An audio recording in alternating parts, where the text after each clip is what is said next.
ನಮಸ್ಕಾರ, ವಿವಿಸಿ ನ್ಯೂಸ್ಗೆ ಸ್ವಾಗತ. ನಾನು ತುಳಸಿ ಹರೀಶ್. ಇದು ಈ ಕ್ಷಣದ ಹೆಡ್ಲೈನ್ಸ್. ಹಾಸನ ಸೇರಿದಂತೆ ಪಶ್ಚಿಮ ಘಟ್ಟ ಅರಣ್ಯ ಒತ್ತುವರಿ ತೆರವು ಕಾರ್ಯಪಡೆ ರಚನೆ. ಆಗಸ್ಟ್ 5ರಿಂದಲೇ ಕಾರ್ಯಾಚರಣೆ. ಸಚಿವ ಈಶ್ವರ್ ಖಂಡ್ರೆ ಘೋಷಣೆ. ಸತ್ಯಮಂಗಲ ಕೆರೆಗೆ ಬಾಗಿನ ಅರ್ಪಣೆ. ಶಿಕ್ಷಣ ಸಂಸ್ಥೆಯ ಮಾಲೀಕರು ಯುವ ಜನತೆಗೆ ಕೆರೆ ಕಟ್ಟೆ ಅಭಿವೃದ್ಧಿ ಮಾಡಲು ಪ್ರೇರಣೆ ಮಾಡಬೇಕು. ಹಿರಿಯ ಪತ್ರಕರ್ತ ಬಾಳುಗೋಪಾಲ್ ಕರೆ. ಮಳೆಯಿಂದ ಹಾನಿಯಾದ ಮನೆಗಳಿಗೆ ತಾತ್ಕಾಲಿಕ ಪರಿಹಾರ. ಭಾರತೀಯ ರೆಡ್ ಕ್ರಾಸ್ ಬೇಲೂರು ಘಟಕದಿಂದ ಅಗತ್ಯ ವಸ್ತುಗಳನ್ನೊಳಗೊಂಡ ಕಿಟ್ ವಿತರಣೆ. ಸೌಲಭ್ಯ ತಲುಪಿಸುವಲ್ಲಿ ಗ್ರಾಮ ಸಹಾಯಕರು ಸಾಥ್.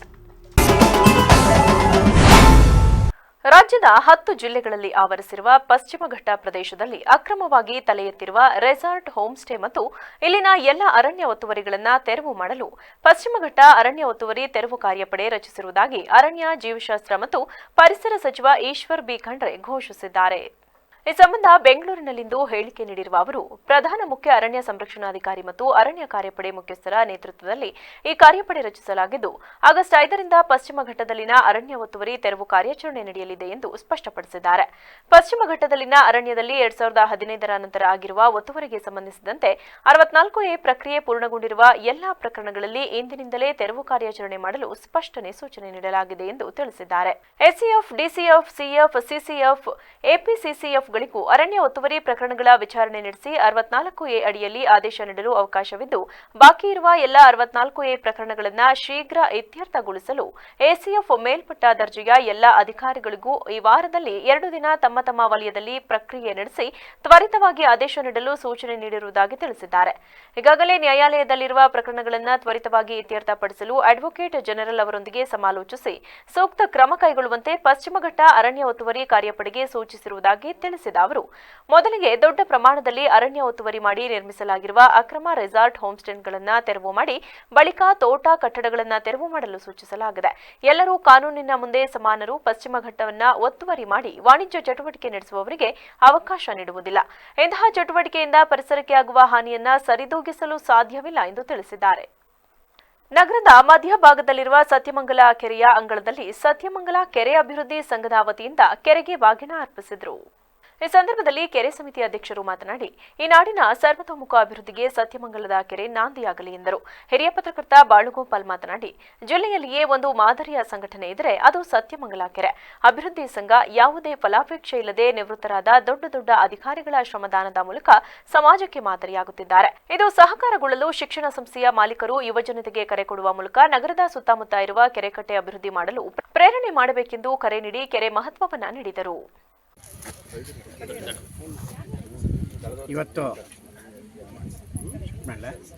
ಇವತ್ತು ಹಾಸನ ನಗರದಲ್ಲಿ ಒಂದು ಆದರ್ಶವಾದಂಥ ಸಂಘ ಇರತಕ್ಕಂಥ ಸತ್ಯಮಂಗಲ ಕೆರೆ ಸಮಿತಿಯವರು ಬಾಗಿನವನ್ನು ಬಿಡುವಂಥ ಒಂದು ಕಾರ್ಯಕ್ರಮ. ಇದು ಮಾಡಿರೋ ಉದ್ದೇಶ ಏನು ಅಂತಂದರೆ, ಹಾಸನ ಜನತೆಯರು ಪ್ರತಿಯೊಬ್ಬರು ಸಮೇತ ಸುಖ ಶಾಂತಿಯಿಂದ ಇರಬೇಕು, ನೆಮ್ಮದಿಯಿಂದ ಇರಬೇಕು. ಮತ್ತು ಈ ಕೆರೆ ಮಾಡೋದಕ್ಕಿಂತ ಮುಂಚೆ ಈ ಭಾಗದಲ್ಲಿರ್ತಕ್ಕಂಥ ಕೊಳವೆ ಬಾವಿಗಳೆಲ್ಲ ಬತ್ತು ಹೋಗಿತ್ತು. ಈ ಕೆರೆ ಮಾಡಿದ ನಂತರದಲ್ಲಿ ಈ 4-5 ವರ್ಷದಿಂದ ಯಾವುದೇ ಕೊಳವೆ ಬಾವಿಗಳು ಬತ್ತು ಹೋಗಿಲ್ಲ. ಇದ್ರ ಉದ್ದೇಶ ಏನಂದರೆ, ನಾವು ಮಾಡಿದಂಥ ಕೆಲಸಗಳು ಪಕ್ಕದಲ್ಲಿರ್ತಕ್ಕಂಥ ಬಡಾವಣೆಗಳಲ್ಲೂ ಮಾಡಿದರೆ ಕೆರೆಗಳನ್ನು ಉಳಿಸ್ಕೊಂಡ್ರೆ ಎಲ್ಲ ಸಮೃದ್ಧಿಯಾಗಿ ಇರ್ಬೋದು ಅಂತ ಉದ್ದೇಶ. ಏನು ಅಂತಂದರೆ, ಇಲ್ಲಿರ್ತಕ್ಕಂಥವ್ರು ಎಲ್ಲರೂ 60-70 ವರ್ಷದ ರಿಟೈರ್ಡ್ ಆದಂಥ ಆಫೀಸರ್ಸ್ಗಳು ಮತ್ತು ಸ್ವಉದ್ಯೋಗಿಗಳೆಲ್ಲ ಇದ್ದಾರೆ. ಇದ್ರ ಜೊತೆಗೆ ಇಲ್ಲಿ ಬರತಕ್ಕಂಥ ಎಲ್ಲ ಯುವಕರು ಸಮೇತ ಕೈ ಜೋಡಿಸ್ಬೇಕು. ಪ್ರತಿಯೊಬ್ಬರು ಕಾಲೇಜಿನವರು ಆಗಲಿ, ಪ್ರಿನ್ಸಿಪಾಲ್ರಾಗಿರ್ಬೋದು, ಆಡಳಿತ ಮಂಡಳಿಯವರು ಹೇಳಬೇಕು, ಈ ಗ್ರಾಮಗಳಲ್ಲಿ, ಈ ನಗರದಲ್ಲಿ ಎಲ್ಲೆಲ್ಲಿ ಸ್ವಚ್ಛತಾ ಕಾರ್ಯಕ್ರಮ ಹಿರಿಯವರಿದ್ದಾರೆ ಅವರ ಮಾರ್ಗದರ್ಶನದಲ್ಲಿ ಮಾಡೋ ಅಂಥ ವ್ಯವಸ್ಥೆಗಳನ್ನು ಅವ್ರು ಕಲ್ಪಿಸ್ಕೊಡ್ಬೇಕು. ಇಲ್ಲಿರ್ತಕ್ಕಂಥವ್ರು ಕೆಲವರು ಇಷ್ಟು ಜನಕ್ಕೆ ಮಾತ್ರ ಮೀಸಲಾತಿ ಅಲ್ಲ, ಇದು 5-6 ವರ್ಷದಿಂದ ಇವತ್ತು ಹಾಸನ ನಗರದಲ್ಲೇ ಎತ್ತಿ ತೋರಿಸೋಂಥ ಕೆಲವರೆಲ್ಲ ನಮ್ಮ ಹಸಿರು ಭೂಮಿ ಪ್ರತಿಷ್ಠಾನದವರು ಮೈಸೂರು, ತುಮಕೂರಿನಲ್ಲೆಲ್ಲ ನಮ್ಮ ಸಮಿತಿಯ ಬಗ್ಗೆ ಹೇಳಿದ್ದಾರೆ. ಇದು ಉದ್ದೇಶ ಏನಂದರೆ ಆದರ್ಶವಾಗಿರಬೇಕು ಅನ್ನೋದೇ ಹೊರತು ಕೆರೆಯನ್ನು ಭಾಳ ಆದರ್ಶವಾದ ಒಂದು ತಾಣವಾಗಿ ಮಾಡಬೇಕು ಅಂತ ಹೇಳಿ ಎಲ್ಲ ಸೀನಿಯರ್ ಆಫೀಸರ್ಸು ಎಲ್ಲರೂ ಸೇರಿ ಎಲ್ಲ ಸ್ಥಳೀಯರ ಸಹಕಾರದಿಂದ ನಾವು ಶ್ರಮದಾನದ ಮುಖಾಂತರ ಇದನ್ನು ಮಾಡ್ತಾಯಿದ್ದೀವಿ. ಇನ್ನೂ ಕೂಡ ಮಾಡಬೇಕಾಗಿರೋದು ಭಾಳ ಕೆಲಸ ಇದೆ. ಈ ಬಂಡನ್ನು ನಾವು ಒಂದು ಮಿರಾಕಲ್ ಬಂಡ್ ಥರ ಡೆವಲಪ್ ಮಾಡಬೇಕು ಅನ್ನೋ ಒಂದು ಆಸಕ್ತಿ ಇತ್ತು. ಅಥವಾ ಅಟ್ಲೀಸ್ಟ್ ಕೊನೆ ಪಕ್ಷ ಫ್ಲವರ್ ಬಂಡ್ ಅಂತನಾದ್ರೂ ಮಾಡಲಿಕ್ಕೆ ಅವಕಾಶ ಇದೆ. ಅದಕ್ಕೆ ಬೇರೆ ಕಂಪನಿಗಳನ್ನು ನಮ್ಮ ಈಗಿನ ಹಾಲಿ ಅಧ್ಯಕ್ಷರು ಮತ್ತು ಸಮಿತಿಯವರೆಲ್ಲರನ್ನೂ ಅಪ್ರೋಚ್ ಮಾಡಿದ್ದಾರೆ HPCLನವ್ರನ್ನ. ಅವರು ಒಪ್ಕೊಂಡಿದ್ದಾರೆ ಬಂದು ನಾವು ಸಹಕಾರ ಕೊಡ್ತೀವಿ ಅಂತ. ಅವ್ರು ಮಾಡಿದ್ರೆ ಅಥವಾ ಮಾಡದೇ ಇದ್ರೂ ಕೂಡ ಮುನ್ಸಿಪಾಲ್ಟಿ ಅಥವಾ ಸರ್ಕಾರದಿಂದನೂ ಮಾಡಿದ್ರೆ ಇದು ಒಂದು ಸುಂದರವಾದ ತಾಣ ಆಗುತ್ತೆ. ಅದರಲ್ಲಿ ಯಾವುದೇ ರೀತಿಯ ಅನುಮಾನ ಇಲ್ಲ. ಈಗ ಇರೋದನ್ನು ನೋಡಿದರೆ ಕೆಲವರು ಈ ವಾಕಿಂಗ್ ಪಾತ್ ಮಾಡಿರೋದಕ್ಕೇ ತುಂಬ ಖುಷಿ ಪಟ್ಕೊಂಡು ಹೋಗ್ತಾರೆ. ಯಾರೋ ಒಬ್ಬರು ಲೇಡಿ ಇವಾಗ ಮಾತಾಡ್ಕೊಂಡು ಹೋದರು, ಅಯ್ಯೋ ಇಷ್ಟು ಚೆನ್ನಾಗಿದೆಯಾ, ನಾನು ನೋಡೇ ಇರಲಿಲ್ಲ, ಅದಕ್ಕೋಸ್ಕರ ನೋಡೋಣ ಅಂತ ಬಂದೆ ಅಂತ ಹೇಳ್ತಾಯಿದ್ರು. ಆ ಮಟ್ಟಕ್ಕಿದೆ. ಇದು ಒಳ್ಳೆಯ ಜಾಗದಲ್ಲಿದೆ. ಸುತ್ತಲೂ ಎಲ್ಲ ಜನಗಳು ವಾಸ ಮಾಡ್ತಕ್ಕಂಥ ಜಾಗ ಆಗಿದೆ. ಇದು ಜಿಲ್ಲಾ ಕನ್ನಡ ಸಾಹಿತ್ಯ ಭವನದಲ್ಲಿಂದು ನಿರ್ಮಲ ಕಲಾಶಾಲಾ ಹಳೆ ವಿದ್ಯಾರ್ಥಿಗಳಿಂದ ನಿರ್ಮಲ ಕಲಾಶಾಲೆಯ ಪ್ರಾಂಶುಪಾಲರಾದ RC ಕಾರದಕಟ್ಟಿಯವರಿಗೆ ಗುರುವಂದನಾ ಸಮಾರಂಭವನ್ನು ಹಮ್ಮಿಕೊಳ್ಳಲಾಗಿತ್ತು. ಈ ಸಂದರ್ಭದಲ್ಲಿ ಮಾತನಾಡಿದ RC ಕಾರದಕಟ್ಟಿಯವರು ಗದಗದಿಂದ 38 ವರ್ಷದ ಹಿಂದೆ ತಾತ್ಕಾಲಿಕವಾಗಿ 4 ರಿಂದ 5 ತಿಂಗಳ ಮಟ್ಟಿಗೆ ಉಪನ್ಯಾಸಕರಾಗಿ ಸೇವೆ ಸಲ್ಲಿಸಲು ಇಲ್ಲಿಗೆ ಬಂದು ಇಷ್ಟು ವರ್ಷಗಳ ಕಾಲ ಸೇವೆ ಸಲ್ಲಿಸಲು ಅವಕಾಶ ಸಿಕ್ಕಿತು. ಇಂದು ನನ್ನ ವೃತ್ತಿ ಜೀವನ ಮುಗಿದಿದ್ದು ಎಲ್ಲ ವಿದ್ಯಾರ್ಥಿಗಳು ಸೇರಿ ನನ್ನನ್ನು ಸನ್ಮಾನಿಸಿ ಬೀಳ್ಕೊಡುಗೆ ನೀಡಿದ್ದಾರೆ. ಅವರ ಈ ಪ್ರೀತಿಗೆ ನಾನು ಸದಾ ಚಿರಋಣಿ ಎಂದರು. ಗದಗಲಿಂದ ನಾನು 38 ವರ್ಷದ ಹಿಂದೆ ತಾತ್ಕಾಲಿಕ ಒಂದು 4-5 ತಿಂಗಳ ಮಟ್ಟಿಗೆ ಉಪನ್ಯಾಸಕ ಆಗಿ ಸೇವೆ ಸಲ್ಲಿಸೋಣ ಅಂತ ಬಂದವನು ನಾನು. ಇಲ್ಲಿ ಬಂದ ಮೇಲೆ ಕಾರಣಾಂತರದಿಂದ ಅದು ತಿಳಿದೆ. ಹಾಗೆ ಅದು ಜವಾಬ್ದಾರಿಗಳು ನನ್ನ ಮೇಲೆ ಬಂದು 38 ವರ್ಷದ ಒಂದು ಜರ್ನಿಗೆ ಕಾರಣವಾಯ್ತಂತ ನನಗೆ ಅನ್ನಿಸ್ತಾ ಇದೆ. ಇಂದು ನನ್ನ ಎಲ್ಲ ಹಳೆಯ ವಿದ್ಯಾರ್ಥಿಗಳು ಅಂದರೆ ಇವತ್ತಿನ ಶಿಕ್ಷಕರು ಇದ್ದಾರೆ, ದೊಡ್ಡ ಕಲಾವಿದರು ಇದ್ದಾರೆ, ಅವರೆಲ್ಲ ಒಂದು ತಮ್ಮ ಒಂದು ಸಂತೋಷನ ನನಗೊಂದು ಗೌರವ ಸೂಚಿಸಿ ಅನುಭವಿಸ್ತಾ ಇರೋ ಒಂದು ಇದರದಕ್ಕೆ ಅವರೆಲ್ಲರಿಗೂ ನನ್ನ ಧನ್ಯವಾದಗಳನ್ನ ಅರ್ಪಿಸ್ತಾ ಇದ್ದೀನಿ. ನಮಸ್ಕಾರ ಸರ್. ಯುವ ಕಲಾವಿದರಿಗೆ ಮತ್ತು ಕಿರಿಯ ಕಲಾವಿದರಿಗೆ ಏನು ಕಿವಿ ಮಾತು ಹೇಳ್ತೀರಾ?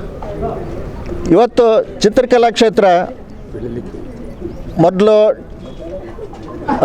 SLC ನಂತರ ಡಿಪ್ಲೊಮಾ ಅನ್ನುವಂಥ ಒಂದು ಕೋರ್ಸ್ ಆಗಿತ್ತು. ಇವತ್ತದು ಬ್ಯಾಚುಲರ್ ಆಫ್. ಈ ಸಂದರ್ಭದಲ್ಲಿ YB Ravi, KN Shankarappa, Ramesh HM, Manjunath, HS Usha, Nagesh ಸೇರಿದಂತೆ ಇತರರಿದ್ದರು.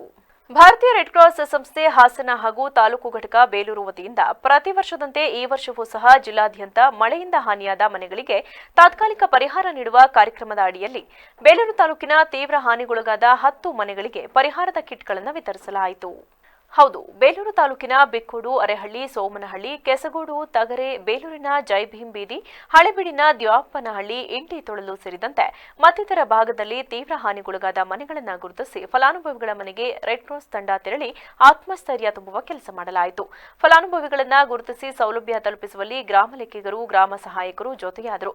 ಹಾಸನ ರೆಡ್ ಕ್ರಾಸ್ ಘಟಕದ ಜಿಲ್ಲಾ ಸಭಾಪತಿ ಹೆಮ್ಮಿಗೆ ಮೋಹನ್ ರವರ ಮಾರ್ಗದರ್ಶನದಲ್ಲಿ ಜಿಲ್ಲಾ ನಿರ್ದೇಶಕರಾದ ಅಂಜದ್ ಖಾನ್, KT ಜಯಶ್ರೀ, HD ಕುಮಾರ್ ಹಾಗೂ ಬೇಲೂರು ತಾಲೂಕು ರೆಡ್ ಕ್ರಾಸ್ ಸಭಾಪತಿಗಳಾದ ರವಿಕುಮಾರ್ ಬಲ್ಲೇನಹಳ್ಳಿ ಹಾಜರಿದ್ದರು.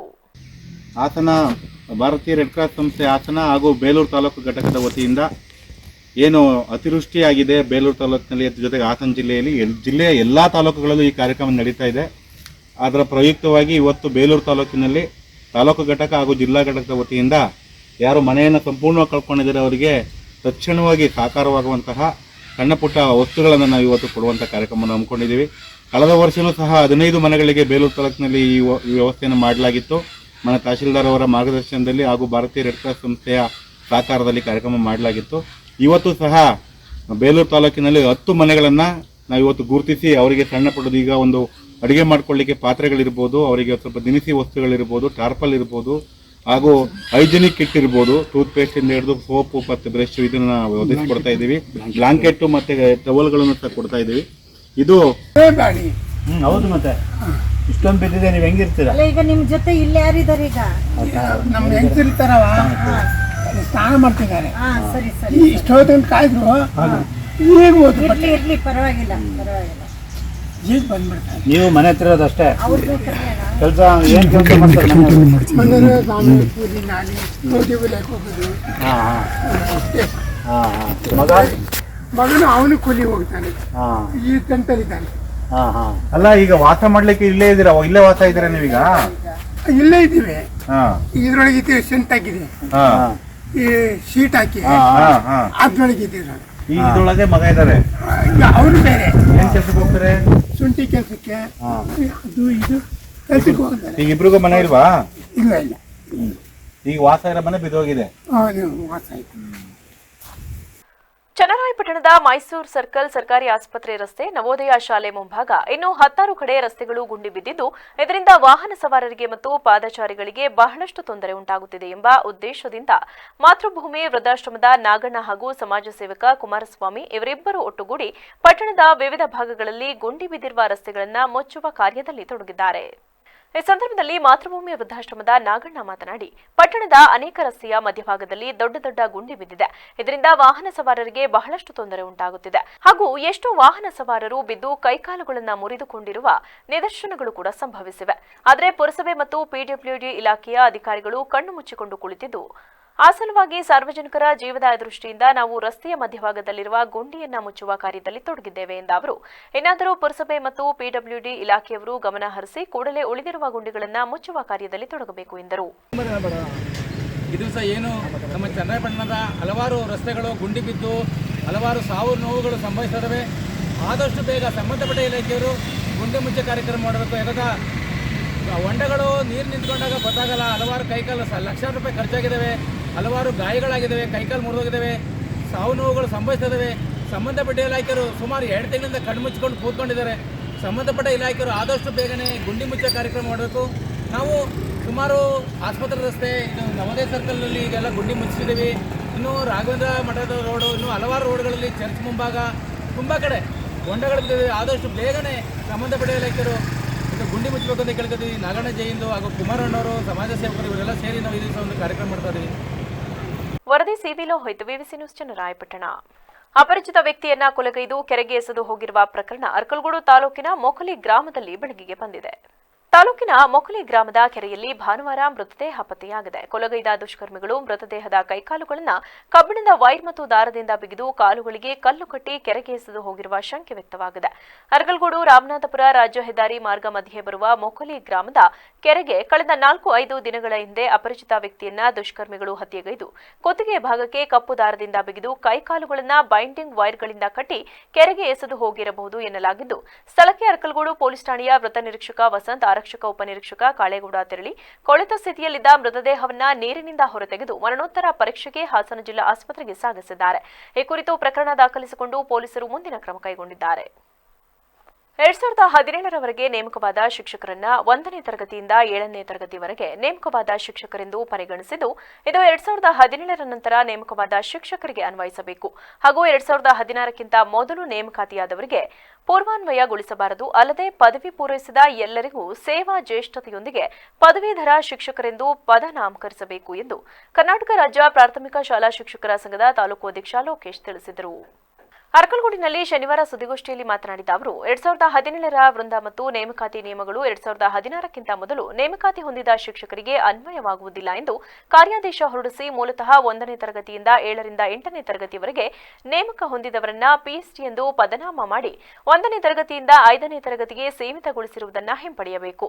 ಅರ್ಹ ವಿದ್ಯಾರ್ಹತೆ ಪೂರೈಸಿದ 2016ಕ್ಕಿಂತ ಮೊದಲು ನೇಮಕಾತಿಯಾದ ಎಲ್ಲ 1ರಿಂದ 8ನೇ ತರಗತಿಗೆ ಪ್ರಾಥಮಿಕ ಶಾಲಾ ಶಿಕ್ಷಕರ ಸಂಖ್ಯೆ ಮುಗಿಯುವವರೆಗೂ ಈ ಮೊದಲಿನಂತೆ ಅರ್ಹತೆಯ ಆಧಾರದ ಮೇಲೆ ಪ್ರೌಢಶಾಲೆಗೆ ಬಡ್ತಿ ನೀಡಬೇಕು ಎಂದು ಒತ್ತಾಯಿಸಿದರು.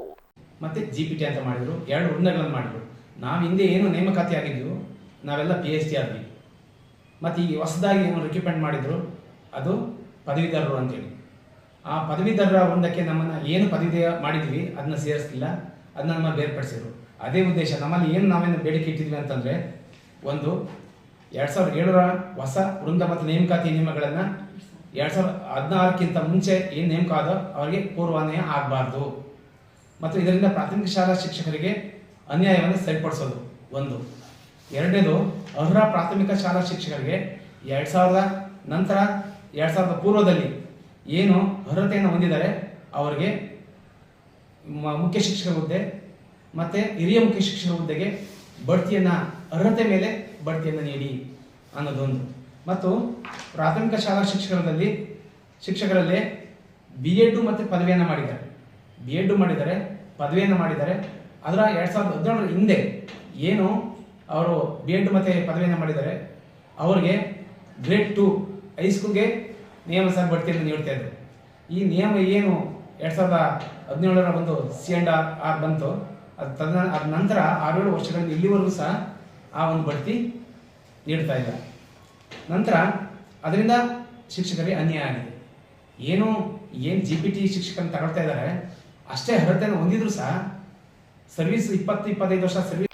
ಸುದ್ದಿಗೋಷ್ಠಿಯಲ್ಲಿ ಕಾರ್ಯದರ್ಶಿ ಮಲ್ಲಿಕಾರ್ಜುನ, ಉಪಾಧ್ಯಕ್ಷ ಪರಮೇಶ್, ಮಹಿಳಾ ಉಪಾಧ್ಯಕ್ಷೆ ಸರಸ್ವತಿ, ಖಜಾಂಚಿ ಸುಮಿತ್ರಾ, ಸಹ ಕಾರ್ಯದರ್ಶಿ ಮಮತಾ ಮತ್ತು ಜಯಮ್ಮ, ಸಂಘಟನಾ ಕಾರ್ಯದರ್ಶಿ ಕೇಶವಮೂರ್ತಿ ಇದ್ದರು. ಪ್ರಾಥಮಿಕ ಕೃಷಿ ಪತ್ತಿನ ಸಹಕಾರ ಸಂಘಗಳು ರೈತರ ಜೀವನಾಡಿಯಾಗಿದ್ದು, ಇವುಗಳ ಪ್ರಗತಿಗೆ ಆದ್ಯತೆ ನೀಡುವುದು ಪ್ರತಿಯೊಬ್ಬರ ಜವಾಬ್ದಾರಿಯಾಗಿದೆ ಎಂದು ಸಮಾಜ ಸೇವಕ ಆರ್ಟಿಒ ಮಲ್ಲಿಕಾರ್ಜುನ್ ಅಭಿಪ್ರಾಯಪಟ್ಟರು. ಕೆಆರ್ಪೇಟೆ ತಾಲೂಕಿನ ಅಕ್ಕಿಹೆಬ್ಬಾಳು ಹೋಬಳಿಯ ಆಲಂಬಡಿ ಕಾವಲು ಕೃಷಿ ಪತ್ತಿನ ಸಹಕಾರ ಸಂಘದ ಅಧ್ಯಕ್ಷರಾಗಿ ಆಲಂಬಡಿ ಕಾವಲು ಆಶಾ ದೇವರಾಜು, ಸೋಮನಹಳ್ಳಿ ಕೃಷಿ ಪತ್ತಿನ ಸಹಕಾರ ಸಂಘದ ಅಧ್ಯಕ್ಷರಾಗಿ ಸಂಗಾಪುರ ಸಿದ್ದೇಗೌಡ ಆಯ್ಕೆಯಾದ ಹಿನ್ನೆಲೆಯಲ್ಲಿ ಪಟ್ಟಣದಲ್ಲಿರುವ ತಮ್ಮ ಕಚೇರಿಯಲ್ಲಿ ಅಭಿನಂದಿಸಿ ಮಾತನಾಡಿದ ಅವರು, ಗ್ರಾಮೀಣ ಪ್ರದೇಶದ ಜನತೆಗೆ ಕೃಷಿ ಪತ್ತಿನ ಸಹಕಾರ ಸಂಘಗಳು ತುಂಬಾ ಅನುಕೂಲವಾಗಿವೆ. ಕೃಷಿ ಕ್ಷೇತ್ರದಲ್ಲಿ ಸಾಕಷ್ಟು ಸಮಸ್ಯೆಗಳು ಇದ್ದರೂ ಸಹ ರೈತರು ಕೃಷಿಯನ್ನೇ ಅವಲಂಬಿಸಿದ್ದಾರೆ. ಸಹಕಾರ ಸಂಘಗಳಲ್ಲಿ ಅರ್ಹ ರೈತರಿಗೆ ಶೂನ್ಯ ಬಡ್ಡಿ ದರದಲ್ಲಿ ಸಾಲ ದೊರೆಯುತ್ತಿದ್ದು, ಈ ಯೋಜನೆಯನ್ನ ಸಂಪೂರ್ಣವಾಗಿ ರೈತರು ಸದ್ಬಳಕೆ ಮಾಡಿಕೊಳ್ಳಬೇಕು. ರೈತರು ಖಾಸಗಿ ವ್ಯಕ್ತಿಗಳಿಂದ ಹೆಚ್ಚಿನ ಬಡ್ಡಿ ದರದಲ್ಲಿ ಯಾವುದೇ ಕಾರಣಕ್ಕೂ ಸಾಲ ಪಡೆದುಕೊಳ್ಳಬಾರದು. ಇದಲ್ಲದೆ ಸಾಲಕ್ಕೆ ಹೆದರಿಕೊಂಡು ಆತ್ಮಹತ್ಯೆ ಮಾಡಿಕೊಳ್ಳಬಾರದು ಎಂದು ಅಭಿಪ್ರಾಯಪಟ್ಟರು. ಈ ಸಂದರ್ಭದಲ್ಲಿ ನಿರ್ದೇಶಕರಾದ ರಾಜೇಗೌಡ, ಸೋಮನಹಳ್ಳಿ ಬೋಜರಾಜು, ಶಿವಪ್ಪ, ಗ್ರಾಮ ಪಂಚಾಯಿತಿ ಸದಸ್ಯ ಎ ರಾಜು, ಮಾಜಿ ಅಧ್ಯಕ್ಷ ಶ್ರೀನಿವಾಸ್, ಮುಖಂಡರುಗಳಾದ ದೇವರಾಜೇಗೌಡ, ಸೋಮಣ್ಣ, ಸುರೇಶ್ ಸೇರಿದಂತೆ ಇತರರಿದ್ದರು. ವರದಿ ಮನು ಮಾಕವಳ್ಳಿ, ವಿವಿಸಿ ನ್ಯೂಸ್, ಕೆಆರ್ಪೇಟೆ.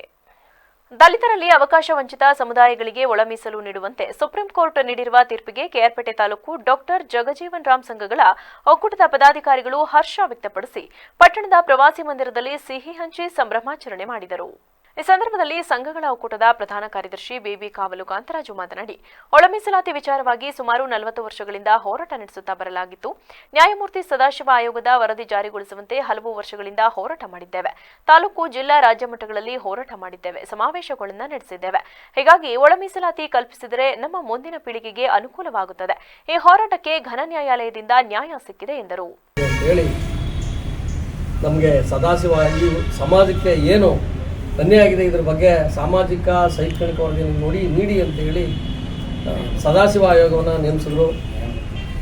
ಸೊ ಸದಾಶಿವ ಅವರು ನ್ಯಾಯಮೂರ್ತಿಗಳು ಪ್ರಬುದ್ಧವಾದ ವರದಿಯನ್ನು ಮಂಡಿಸಿದ್ರು.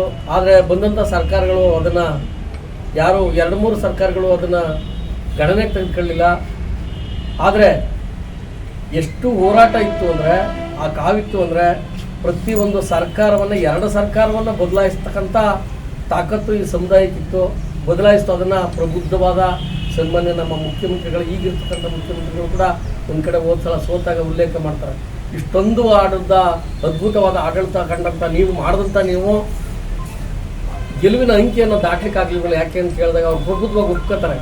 ನಾವು ಒಂದು ಕಡೆ ಸಾಮಾಜಿಕ ನ್ಯಾಯವನ್ನು ಜಾರಿ ಮಾಡಲಿಕ್ಕೆ ಇಡುವುದು, ಆ ಕಾರಣಕ್ಕಾಗಿ ನಾವು ಗೆಲುವಿನ ದಡದ ಹತ್ರ ಹೋಗೋಕ್ಕಾಗಲಿಲ್ಲ. ಆದರೆ ಆ ತಪ್ಪನ್ನು ಮಾಡದೆ ಈ ಸಾರಿ ಹಿಂದೆ ಇದ್ದ ಸರ್ಕಾರವು ಕೂಡ, ನಮ್ಮ ಸರ್ಕಾರವು ಈಗಿರುತ್ತಂಥ ಸರ್ಕಾರವು ಕೂಡ ಕೇಂದ್ರಕ್ಕೆ ಶಿಫಾರಸನ್ನು ಮಾಡಿದೆ. ಅದೇ ರೀತಿ ನಾವು ಸರ್ಕಾರವನ್ನೇ ಅವಲಂಬಿಸಿದೆ. ನಮ್ಮ ರಾಜ್ಯದ ವೈ ರಾಮಕೃಷ್ಣ ಅವರ ಮಗ ಸುರೇಶ್ ಅಧ್ಯಕ್ಷರಾದ ಎನ್ಆರ್ ಚಂದ್ರಶೇಖರ್ ಮಾತನಾಡಿ, ಸುಪ್ರೀಂ ಕೋರ್ಟ್ ತೀರ್ಪಿನಿಂದಾಗಿ ಕರ್ನಾಟಕ ರಾಜ್ಯದಲ್ಲಿ ಸದಾಶಿವ ಆಯೋಗದ ವರದಿ ಜಾರಿಗೊಳಿಸಲು ಯಾವುದೇ ಅಡ್ಡಿಯಿಲ್ಲದಂತಾಗಿದೆ. ಕಳೆದ ವಿಧಾನಸಭೆ ಚುನಾವಣೆ ವೇಳೆ ರಾಜ್ಯದಲ್ಲಿ ನಮ್ಮ ಸರ್ಕಾರ ಅಧಿಕಾರಕ್ಕೆ ಬಂದರೆ ಸದಾಶಿವ ಆಯೋಗದ ವರದಿ ಜಾರಿಗೊಳಿಸುವ ಭರವಸೆಯನ್ನ ಕಾಂಗ್ರೆಸ್ ಪಕ್ಷವು ನೀಡಿತ್ತು.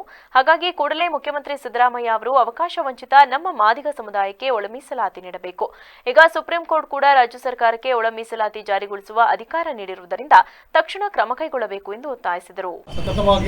ಡಾಕ್ಟರ್ ಬಾಬಾ ಸಾಹೇಬ್ ಅಂಬೇಡ್ಕರ್ ಬರೆದಂಥ ಸಂವಿಧಾನದ ಪ್ರಕಾರ ನಮ್ಮ ಜನಾಂಗಕ್ಕೆ ಸವಲತ್ತುಗಳು ಸಿಗ್ತಿಲ್ಲ ಅಂತ ಹೋರಾಟವನ್ನು ಸಾಮಾಜಿಕ ನ್ಯಾಯಕವಾಗಿ ಹೋರಾಟ ಮಾಡ್ತಾ ಬರ್ತಾ ಸುಮಾರು 30 ವರ್ಷ ಕಳೆದಿದ್ದೇವೆ.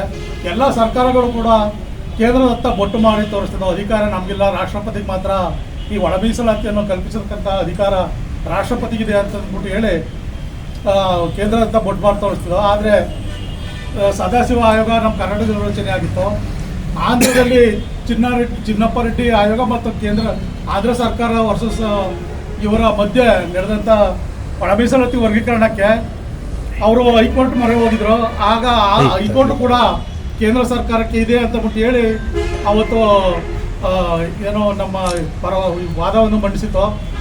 ಅದರ ಮೇಲ್ಮನವಿಗೆ ಸುಪ್ರೀಂ ಕೋರ್ಟ್ಗೆ ನಮ್ಮ ಈ ಸಂದರ್ಭದಲ್ಲಿ ತಾಲೂಕು ಡಾಕ್ಟರ್ ಜಗಜೀವನ್ ರಾಮ್ ಸಂಘಗಳ ಒಕ್ಕೂಟದ ಅಧ್ಯಕ್ಷ ಎಚ್ಎಂ ಪುಟ್ಟರಾಜು, ಸಂಚಾಲಕ ಸುರೇಶ್ ಹರಿಜನ, ಮುಖಂಡರಾದ ರಂಗನಾಥಪುರ ನಾಗರಾಜು, ನಿವೃತ್ತ ಶಿಕ್ಷಕ ಹೊಸಹೊಳಲು ಶಿವಣ್ಣ ಸೇರಿದಂತೆ ಇತರರಿದ್ದರು. ವರದಿ ಮನು ಮಾಕವಳ್ಳಿ, ವಿವಿಸಿ ನ್ಯೂಸ್, ಕೆಆರ್ಪೇಟೆ. ಭೀಮನ ಅಮಾವಾಸ್ಯೆ ಪ್ರಯುಕ್ತ ತಾಲೂಕಿನ ಪ್ರಸಿದ್ಧ ಧಾರ್ಮಿಕ ಶ್ರದ್ಧಾ ಕೇಂದ್ರವಾಗಿರುವ ಗವಿಮಠದ ಶ್ರೀ ಸ್ವಾತಂತ್ರ್ಯ ಸಿದ್ದಲಿಂಗೇಶ್ವರ ದೇವಾಲಯದಲ್ಲಿ ವಿಶೇಷ ಪೂಜೆಯನ್ನು ಹಮ್ಮಿಕೊಳ್ಳಲಾಗಿತ್ತು. ಶನಿವಾರ ಎಣ್ಣೆ ಮಂಜುನ ಸೇವೆ ಸಂಪ್ರದಾಯದಂತೆ ವಿಶೇಷ ಪೂಜೆ ನೆರವೇರಿದ್ದು, ಭಾನುವಾರ ಮುಂಜಾನೆಯಿಂದಲೇ ಹಾಲಿನ ಅಭಿಷೇಕ, ಬಿಲ್ವಪತ್ರೆ, ಪಂಚಾಮೃತ ಅಭಿಷೇಕ ವಿಜೃಂಭಣೆಯಿಂದ ನೆರವೇರಿತು. ಸ್ವಾಮಿಗೆ ನೈವೇದ್ಯ ಅರ್ಪಿಸಿದ ನಂತರ ಮಹಾಮಂಗಳಾರತಿ ಹಾಗೂ ದೇವಾಲಯದ ಒಳ ಆವರಣದಲ್ಲಿ ವಿವಿಧ ಬಗೆಯ ಫಲಪುಷ್ಪಗಳ ವಿಶೇಷವಾಗಿ ಒಬ್ಬಟ್ಟು ಮೂಲಕ ಶ್ರೀ ಸ್ವತಂತ್ರ ಸಿದ್ದಲಿಂಗೇಶ್ವರನನ್ನ ಅಲಂಕರಿಸಲಾಗಿತ್ತು. ಈ ಸಂದರ್ಭದಲ್ಲಿ ಗವಿಮಠದ ಶ್ರೀ ಸ್ವಾತಂತ್ರ್ಯ ಸಿದ್ದಲಿಂಗೇಶ್ವರ ಪೀಠಾಧ್ಯಕ್ಷ ಶ್ರೀ ಚನ್ನವೀರ ಮಹಾಸ್ವಾಮಿಗಳು ಮಾತನಾಡಿ, ಆಷಾಢ ಮಾಸದಲ್ಲಿ ಯಾವುದೇ ಹಬ್ಬವಿರುವುದಿಲ್ಲ ಮತ್ತು ಯಾವುದೇ ಶುಭ ಕಾರ್ಯಗಳನ್ನು, ಮದುವೆ ಸಮಾರಂಭಗಳನ್ನು ನಡೆಸುವುದಿಲ್ಲ. ದೇವರ ಪ್ರತಿಷ್ಠೆ, ಉತ್ಸವ ಇತ್ಯಾದಿ ಕೆಲವು ಕಾರ್ಯಕ್ರಮಗಳನ್ನು ನಡೆಸುತ್ತಾರೆ ಅಷ್ಟೇ. ಭೀಮನ ಅಮಾವಾಸ್ಯೆಯಂದು ಶಿವ ಪಾರ್ವತಿಯರನ್ನ ಭಕ್ತಿಯಿಂದ ಆರಾಧಿಸಿ ಕೃಪೆ ಪಡೆಯುತ್ತಾರೆ.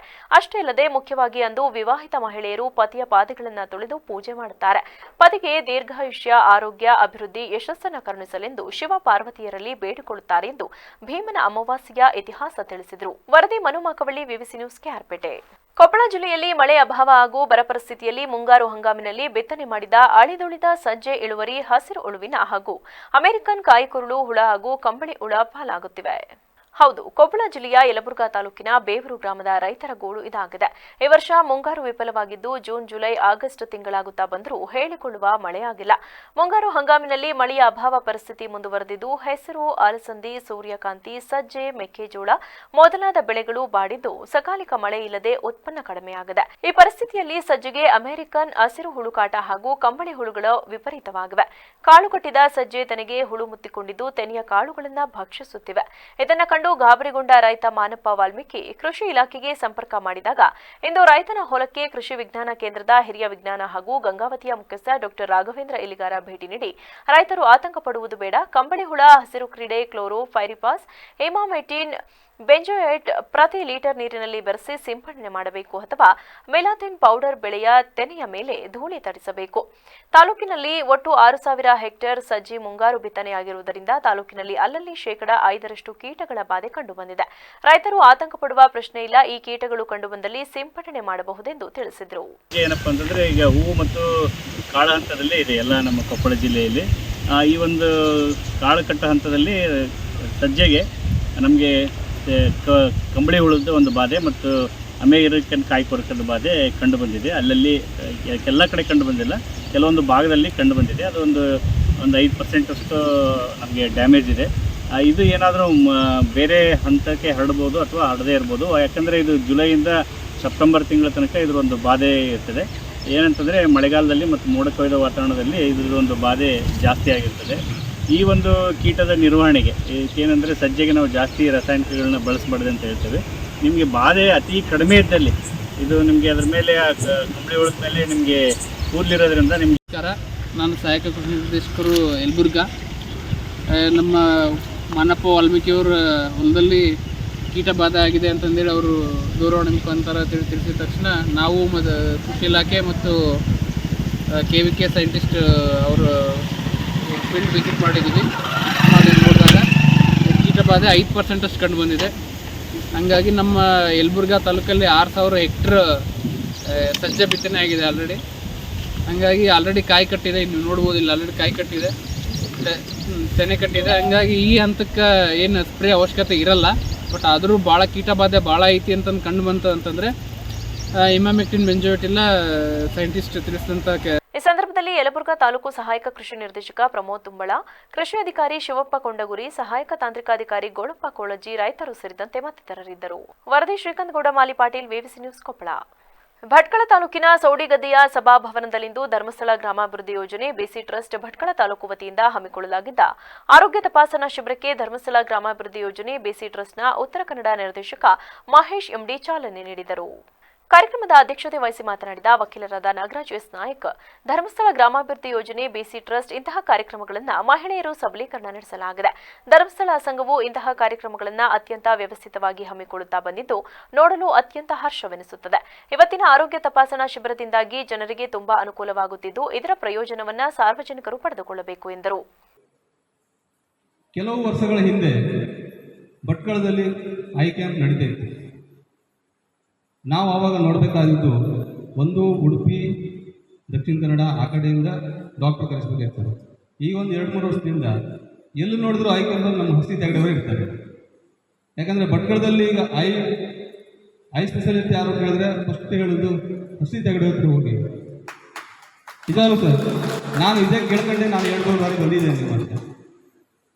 ಅಷ್ಟು ಒಳ್ಳೆ ಡಾಕ್ಟ್ರು, ಅವರ ಮಾತು ಏನು ಸಣ್ಣ ಚಿಕ್ಕ ಸಮಸ್ಯೆ ಇದ್ದರೂ ಕ್ಲಿಯರಾಗಿ ಕೂತು ಮಾತಾಡಿ ಏನು ಮಾಡಬೇಕು ಏನು ಅಂತೆಲ್ಲ ಹೇಳ್ತಾರೆ. ಇಂಥ ಒಂದು ಕ್ಯಾಂಪು ಇನ್ನೂ ಆಗ್ತಾ ಇರಲಿ. ಅದರಿಂದ ಸಣ್ಣ ಪುಟ್ಟ ಸಮಸ್ಯೆ ಇದ್ದವರಿಗೆ ಅತ್ಯಂತ ಕಡಿಮೆ ಖರ್ಚಿನಲ್ಲಿ ಕ್ಯಾಂಪಿನಿಂದ ಅವರಿಗೊಂದು ಉಚಿತ ಸೇವೆ ಕೊಡುವಂಥ ಸೇವೆಯೂ ನಿಮ್ಮಿಂದ ಸಮಸ್ಯೆ ಬಂದಾಗ ನಾವು ಏನು ಮಾಡಬೇಕು, ತಕ್ಷಣ ತಜ್ಞರನ್ನು ಯಾರಿಗೆ ಅದಕ್ಕೆ ಸಂಬಂಧಪಟ್ಟ ಡಾಕ್ಟರ್ ಏನು ಇವೆಂಟ್ ಡಾಕ್ಟರ್ ಬಂದಿದ್ದಾರೆ ಕಣ್ಣಿನ ಅಂದರೆ ಅದಕ್ಕೆ. ಕಾರ್ಯಕ್ರಮದಲ್ಲಿ ಯೋಜನಾಧಿಕಾರಿ ಗಣೇಶ್ ನಾಯಕ್, ಸಮನ್ವಯಾಧಿಕಾರಿ ವಿನೋದ, ಸೇವಾ ಪ್ರತಿನಿಧಿ ಪ್ರಭಾಕರ್, ಮಾಧ್ಯಮ ವರದಿಗಾರ ಈಶ್ವರ್ ನಾಯಕ್ ಸೇರಿದಂತೆ ಮತ್ತಿತರರಿದ್ದರು. ವರದಿ ಲೋಕೇಶ್ ನಾಯಕ್, ವಿವಿಸಿ ನ್ಯೂಸ್, ಭಟ್ಕಳ. ಕೆಆರ್ಪೇಟೆ ತಾಲೂಕಿನ ಬೂಕನಕೆರೆ ಹೋಬಳಿಯ ಬೆಟ್ಟದ ಹೊಸೂರು ಗ್ರಾಮದಲ್ಲಿರುವ ಪುರಾಣ ಪ್ರಸಿದ್ಧ ಬೋಳಾರೆ ಉದ್ಭವ ರಂಗನಾಥ ಸ್ವಾಮಿಯವರ ಬ್ರಹ್ಮ ರಥೋತ್ಸವ ಮತ್ತು ಶ್ರಾವಣ ಮಾಸದ ಪೂಜಾ ಕಾರ್ಯಕ್ರಮಗಳು ಆಗಸ್ಟ್ 10ರಿಂದ ಆರಂಭವಾಗಲಿದೆ ಎಂದು ಬೋಳಾರೆ ರಂಗನಾಥ ಸ್ವಾಮಿ ಟ್ರಸ್ಟ್ ದೇವಸ್ಥಾನ ಟ್ರಸ್ಟ್ ಅಧ್ಯಕ್ಷ ಬೂಕನಕೆರೆ ಬಿಟಿ ವೆಂಕಟೇಶ್ ತಿಳಿಸಿದರು. ಬೋಳಾರೆ ರಂಗನಾಥ ಸ್ವಾಮಿ ದೇವಸ್ಥಾನದಲ್ಲಿ ನಡೆದ ದೇವಸ್ಥಾನದ ಆಡಳಿತ ಮಂಡಳಿಯ ಪೂರ್ವಭಾವಿ ಸಭೆಯ ನಂತರ ಮಾತನಾಡಿದ ಅವರು, ಪ್ರತಿ ವರ್ಷದಂತೆ ಶ್ರಾವಣ ಮಾಸದಲ್ಲಿ ರಂಗನಾಥ ಸ್ವಾಮಿ ಸನ್ನಿಧಿಯಲ್ಲಿ 4 ಶನಿವಾರಗಳು ವಿಶೇಷ ಪೂಜೆ ಅನ್ನದಾನ ಪ್ರಕಾರ ಪೂಜೆಗಳು ನಡೆಯುತ್ತವೆ. ಕೊನೆಯ ಶನಿವಾರ ಬ್ರಹ್ಮರಥೋತ್ಸವವು ಸಂಪನ್ನಗೊಳ್ಳುತ್ತದೆ. ಈ ಬಾರಿ ಬ್ರಹ್ಮರಥೋತ್ಸವವು ಆಗಸ್ಟ್ 31ರ ಕಡೆ ಶ್ರಾವಣ ಶನಿವಾರದಂದು ಬೆಳಗ್ಗೆ 10:30ರಿಂದ 11:30ರೊಳಗೆ ಸಲ್ಲುವ ಶುಭ ಮುಹೂರ್ತದಲ್ಲಿ ನಡೆಸಲಾಗುತ್ತಿದೆ. ಶ್ರಾವಣ ಮಾಸದ 4 ಶನಿವಾರಗಳಲ್ಲಿ ಆಗಸ್ಟ್ 10ರ ಮೊದಲ ಶನಿವಾರ ಬರುವ ಭಕ್ತರಿಗೆ ಅನ್ನದಾನವನ್ನ ಅಟ್ಟುಪೆ ಗ್ರಾಮಸ್ಥರು, ಆಗಸ್ಟ್ 17ರ 2ನೇ ಶನಿವಾರದಂದು ಅನ್ನದಾಸೋಹವನ್ನ ಮಡುವಿನ ಕೋಡಿ ಮತ್ತು ಮತ್ತಿಕೆರೆ ಗ್ರಾಮಸ್ಥರು, ಆಗಸ್ಟ್ 24ರ 3ನೇ ಶನಿವಾರ ಲಕ್ಷ್ಮೀಸಾಗರ ಮತ್ತು ನೀಲನಹಳ್ಳಿ ಗ್ರಾಮಸ್ಥರು, ಆಗಸ್ಟ್ 31ರ ಕಡೆ ಶನಿವಾರದಂದು ದೇವಸ್ಥಾನ ಟ್ರಸ್ಟ್ ನೇತೃತ್ವದಲ್ಲಿ ಬ್ರಹ್ಮರಥೋತ್ಸವವನ್ನು ನಡೆಸಲಾಗುವುದು. ಆದ್ದರಿಂದ ಈ ಸುಕಾರ್ಯಕ್ಕೆ ಎಲ್ಲರೂ ಸಹಕರಿಸಬೇಕೆಂದು ಮನವಿ ಮಾಡಿದರು. ಮಹತ್ವ ಬಹಳ ಭಗವಂತನಲ್ಲಿ ಶಕ್ತಿ ಇರುವಂಥದ್ದು. ಏನೇ ಒಂದು ಕೆಲಸವನ್ನ, ಒಳ್ಳೆಯ ಕೆಲಸವನ್ನ ಕೇಳಿದ್ರೆ ಆ ಭಗವಂತ ಯಾವತ್ತೂ ಯಾರಿಗೂ ಈ ಎಲ್ಲರಿಗೂ ಆಶೀರ್ವಾದ ಮಾಡಿರೋದ ನಾವು ಆಗಲೇ ನನ್ನ ಆದಿಯಾಗೂ ನಾನು ನೋಡಿದ್ದೀನಿ. ನನ್ನ ಆದಿಯಾಗುವೆ ಈಗ ಯಾವತ್ತು ನಾನು ಜೀವನದಲ್ಲಿ ಏಳು ಬೀಳುಗಳನ್ನು ನೋಡಿದಂಥ ಸಂದರ್ಭದಲ್ಲಿ ನನ್ನ ರಾಜಕೀಯ ಅನುಭವಗಳು ರಾಜಕೀಯ ಮಟ್ಟಕ್ಕೆ ಬರಬೇಕಾದ್ರೆ ಭಗವಂತನ ಆಶೀರ್ವಾದನೂ ಒಂದು ಕಡೆ ಇದ್ರೂ ಸುಧಾ ಅದಕ್ಕೆ ಈ ಸೇವೆ ಮಾಡಬೇಕು ಅಂತೇಳಿ ನನ್ನ ಟ್ರಸ್ಟ್ನ ನನ್ನ ಅಧ್ಯಕ್ಷರಾಗಿ ಮಾಡಿದ್ದಾರೆ. ಗೌರವಾಧ್ಯಕ್ಷರಾಗಿ ಪುಟ್ಸಾಮಣ್ಣ ಇದ್ದಾರೆ, ಕಾರ್ಯದರ್ಶಿಗಳಾಗಿ ಸುದರ್ಶನ್ ಅವರು ಇದ್ದಾರೆ, ಆಮೇಲೆ ನಮ್ಮ ನಾಗಣ್ಣ, ಆಮೇಲೆ ಉಪಾಧ್ಯಕ್ಷರಾಗಿ ರಂಗಸ್ವಾಮಿ ಅವರು ಇದ್ದಾರೆ, ನಮ್ಮ ಬೆಟ್ಟೇಗೌಡರು ಉಪಾಧ್ಯಕ್ಷರಾಗಿದ್ದಾರೆ, ರಂಗಸ್ವಾಮಿ ನಮ್ಮ ಮಹೇಶ್ ಅವರು ಕಾರ್ಯದರ್ಶಿಯಾಗಿದ್ದಾರೆ, ನಮ್ಮ ಜವರಪ್ಪನವ್ರ ಕಾರ್ಯದರ್ಶಿಯರು, ನೀಲನಹಳ್ಳಿ ನಮ್ಮ ದೇವರಾಜಣ್ಣ ಸಹ ಕಾರ್ಯದರ್ಶಿಗಳು, ನಮ್ಮ ರಾಜೇಗೌಡರು ಟ್ರಸ್ಟಿ ಡೈರೆಕ್ಟ್ರು, ಮತ್ತು ಬರಾಳ್ ರಂಗಪ್ಪನವರು. ಈ ದೇವಸ್ಥಾನದಲ್ಲಿ ಒಂದು ರಥೋತ್ಸವವನ್ನು ಮಾಡಿ ಕೈ ಬಿಟ್ಟಿದ್ರು. ಅದಾದಮೇಲೆ ದೇವಸ್ಥಾನದಲ್ಲಿ ರಥೋತ್ಸವವನ್ನು ನಿಲ್ಲಿಸ್ಬಿಟ್ಟಿದ್ರು. ನಾವು ಈ ದೇಶಾದ್ಯಂತ ಇರತಕ್ಕಂಥ, ರಾಜ್ಯಾದ್ಯಂತ ಇರತಕ್ಕಂಥ ಮತ್ತು ತಾಲೂಕಿನಾದ್ಯಂತ ಇರೋ ಎಲ್ಲ ಭಕ್ತಾದಿಗಳನ್ನ ಕೂಡಿಸಿ ಒಂದು ಟ್ರಸ್ಟ್ನ ಮಾಡಿ ನಾವು ರಥೋತ್ಸವ ಮಾಡಬೇಕು ಅಂತೇಳಿ ಮಾಡಿದ್ವಿ. ಇವಾಗ 10ನೇ ರಥೋತ್ಸವ ತುಂಬ ವಿಜೃಂಭಣೆಯಿಂದ ನಡೀತಾ ಇದೆ. ಪ್ರತಿ ವರ್ಷ ರಥೋತ್ಸವಕ್ಕೆ 50,000 to 60,000 ಜನ ಭೇಟಿ ಕೊಡ್ತಾ ಇದ್ದಾರೆ ರಥೋತ್ಸವಕ್ಕೆ. ಈ ಶ್ರಾವಣ ಮಾಸದಲ್ಲಿ 4 ಶ್ರಾವಣ ಮಾಸನೂ ಶನಿವಾರನೂ ಪೂಜೆಗಳು ನಡೆಯುತ್ತೆ. ಈ ಪೂಜೆಯಲ್ಲಿ ಪ್ರತಿಯೊಂದು ಗ್ರಾಮಗಳಿಂದ, ಈ ಬೇರೆ ಬೇರೆ ಜಿಲ್ಲೆಗಳಿಂದ ಗ್ರಾಮಗಳೆಲ್ಲ ಸೇರ್ಕೊಂಡು ಅನ್ನದಾಸೋಹವನ್ನು ಕಾರ್ಯಕ್ರಮ ನಮ್ಮ ಅಧ್ಯಕ್ಷ ಹೇಳ್ದಂಗೆ ಮಾಡ್ತಾ ಇದ್ದೇವೆ. ಹಾಗೂ ಈ ದೇವಸ್ಥಾನದ ಇತಿಹಾಸ ಅಂದರೆ 2,000 ವರ್ಷಗಳ ಹಿಂದೆ ಬುಕ್ಕರಾಯನ ಕಾಲದಲ್ಲಿ ಅವಾಗ ಈ ದೇವಸ್ಥಾನನ ಪ್ರತಿಷ್ಠಾಪನೆ ಮಾಡಿತ್ತು. ಅಲ್ಲಿಂದ ಇಲ್ಲಿ ತನಕ ಈ ದೇವಸ್ಥಾನದಲ್ಲಿ ಹಿಂದಿನ ಹಳಬರೆಲ್ಲ ಮಾಡ್ಕೊಂಡು ಬಂದಿದ್ದಾರೆ. ಇವತ್ತು ಪುಟ್ಟರಾಜಣ್ಣ ಅವರು, ನಾರಾಯಣಗೌಡರು, ನಮ್ಮ KB ಚಂದ್ರಶೇಖರ್ ಅವರು ಎಲ್ಲ ಮುಖ್ಯ ಲೀಡರ್ಗಳು ಈಗ ಈ ಸಂದರ್ಭದಲ್ಲಿ ದೇವಸ್ಥಾನದ ಅರ್ಚಕರಾದ ಸುಂದರ್, ದೇವಸ್ಥಾನದ ಟ್ರಸ್ಟ್ ಗೌರವಾಧ್ಯಕ್ಷ ಪುಟ್ಟಸ್ವಾಮಿ, ಪ್ರಧಾನ ಕಾರ್ಯದರ್ಶಿ ಮಡುವಿನಕೋಡಿ ಸುದರ್ಶನ್, ಸಂಘಟನಾ ಕಾರ್ಯದರ್ಶಿ ಮಹೇಶ್, ಉಪಾಧ್ಯಕ್ಷ ರಂಗಸ್ವಾಮಿ, ಬೆಟ್ಟೇಗೌಡ, ವೆಂಕಟರಮಣಿಗೌಡ, ಸಂಘಟನಾ ಕಾರ್ಯದರ್ಶಿ ಜವರೇಗೌಡ ಸೇರಿದಂತೆ ಹಲವು ಗಣ್ಯರಿದ್ದರು. ವರದಿ ಮನು ಮಾಕವಳ್ಳಿ, ವಿವಿಸಿ ನ್ಯೂಸ್, ಕೆಆರ್ಪೇಟೆ. ಕೊನೆಯಲ್ಲಿ ಮತ್ತೊಮ್ಮೆ ಹೆಡ್ಲೈನ್ಸ್. ಹಾಸನ ಸೇರಿದಂತೆ ಪಶ್ಚಿಮ ಘಟ್ಟ ಅರಣ್ಯ ಒತ್ತುವರಿ ತೆರವು ಕಾರ್ಯಪಡೆ ರಚನೆ, ಆಗಸ್ಟ್ 5ರಿಂದಲೇ ಕಾರ್ಯಾಚರಣೆ, ಸಚಿವ ಈಶ್ವರ್ ಖಂಡ್ರೆ ಘೋಷಣೆ. ಸತ್ಯಮಂಗಲ ಕೆರೆಗೆ ಬಾಗಿನ ಅರ್ಪಣೆ, ಶಿಕ್ಷಣ ಸಂಸ್ಥೆಯ ಮಾಲೀಕರು ಯುವ ಜನತೆಗೆ ಕೆರೆ ಕಟ್ಟೆ ಅಭಿವೃದ್ಧಿ ಮಾಡಲು ಪ್ರೇರಣೆ ಮಾಡಬೇಕು, ಹಿರಿಯ ಪತ್ರಕರ್ತ ಬಾಳುಗೋಪಾಲ್ ಕರೆ. ಮಳೆಯಿಂದ ಹಾನಿಯಾದ ಮನೆಗಳಿಗೆ ತಾತ್ಕಾಲಿಕ ಪರಿಹಾರ. ಭಾರತೀಯ ರೆಡ್ ಕ್ರಾಸ್ ಬೇಲೂರು ಘಟಕದಿಂದ ಅಗತ್ಯ ವಸ್ತುಗಳನ್ನೊಳಗೊಂಡ ಕಿಟ್ ವಿತರಣೆ. ಸೌಲಭ್ಯ ತಲುಪಿಸುವಲ್ಲಿ ಗ್ರಾಮ ಸಹಾಯಕರು ಸಾಥ್. ಕ್ಷಣ ಕ್ಷಣದ ಸುದ್ದಿಗಾಗಿ ನೋಡ್ತಾ ಇರಿ ವಿವಿಸಿ ಟಿವಿ. ಸತ್ಯದ ಕಡೆ ನಮ್ಮ ನಡೆ.